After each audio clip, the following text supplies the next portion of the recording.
آج ہم بات کریں گے جامعہ دارالسلام عمرآباد کے تعلق سے جو لوگ غلط فہمیاں پیدا کرتے ہیں ان کی غلط فہمیوں کو دور کرنا مقصد ہے کہ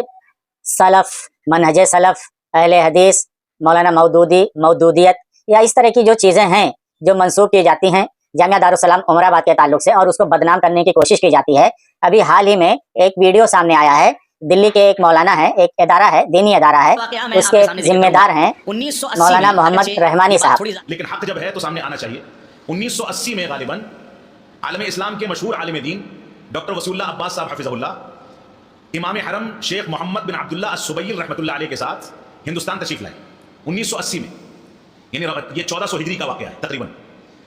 اور اسی سفر میں ان کو دارالسلام عمرآباد بھی جانا تھا۔ شیخ وصول اللہ عباس صاحب حفظہ اللہ نے اپنا یہ واقعہ ابھی سال بھر پہلے مکہ مکرمہ میں حرم کے اندر بیٹھ کر کے کسی کے سوال کے جواب میں ذکر کیا، جس کی ریکارڈنگ بعض حضرات کے پاس موجود ہے۔ انہوں نے کہا کہ جب ہم دارالسلام عمرآباد کے دروازے پر پہنچے امام حرم کو لے کر کے، تو کاکا خاندان کے لوگوں نے وہاں باقاعدہ ایک کتبہ بکرے کے چمڑے پر لکھ کر کے تیار کیا تھا استقبالیہ۔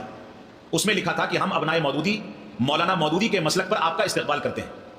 یہ 1980 کی بات ہے، جس پر امام حرم نے اس کو قبول کرنے سے انکار کر دیا اور کہا کہ اس کو ہٹایا جائے تب میں جامعہ میں داخل ہوں گا۔ تو یہ تصور تو بہت پہلے آ چکا،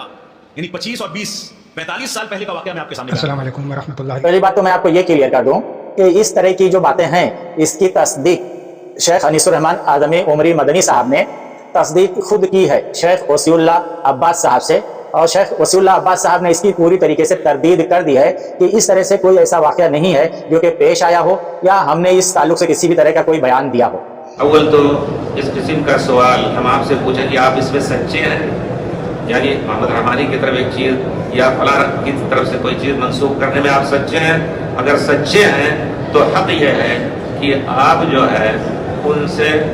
دو باتیں کر سکتے ہیں۔ اب میں اگر اس میں جواب دوں تو کہیں لے اڑو، کہتے ہیں اپنا کان پہلے کان دیکھو تو جو سنا اور اس کو لے اڑے، یہ بھی شریعت کی بات نہیں ہے۔ اگر آپ سچے ہیں تو اس روشنی میں جواب دیتا ہوں کہ کوئی بھی شخص ایسا ہو جو کسی کو منہج سلف سے خارج کر رہا ہو، ایک غلطی دو غلطی اگر کسی سے ہو رہی ہے تو اس کو دائرے سلف سے دائرے منہج سلف سے خارج کرنے کے لیے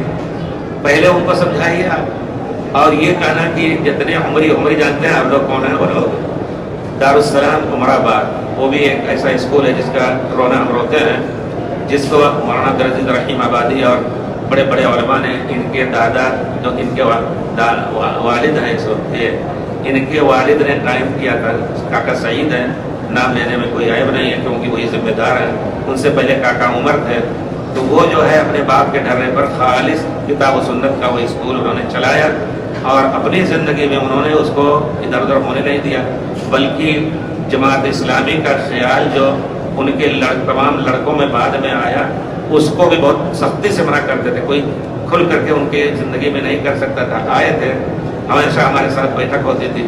اور دل کے بیمار تھے، جاتے ہوئے انہوں نے مجھ سے کہا دعا کیجیے گا، میں جا رہا ہوں ریاض میں ہمارا آپریشن ہے۔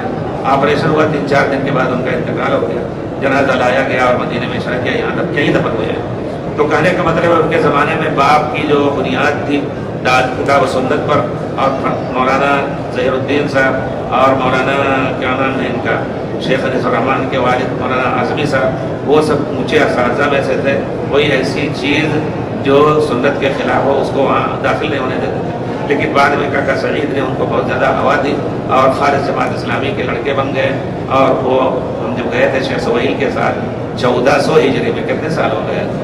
45 سال ہو رہے ہیں۔ 1400 میں ہم گئے تھے، شیخ سہیل کے ساتھ لے کے گئے تھے ہمیں۔ میں اس وقت یونیورسٹی میں PhD کر رہا تھا، لیکن حرم میں انہوں نے مجھے پڑھانے کے لیے لیا تھا۔ الحمدللہ حج کے دنوں میں ہمیں مکلف بھی کرتے تھے، ہم تقریر کرتے تھے، اور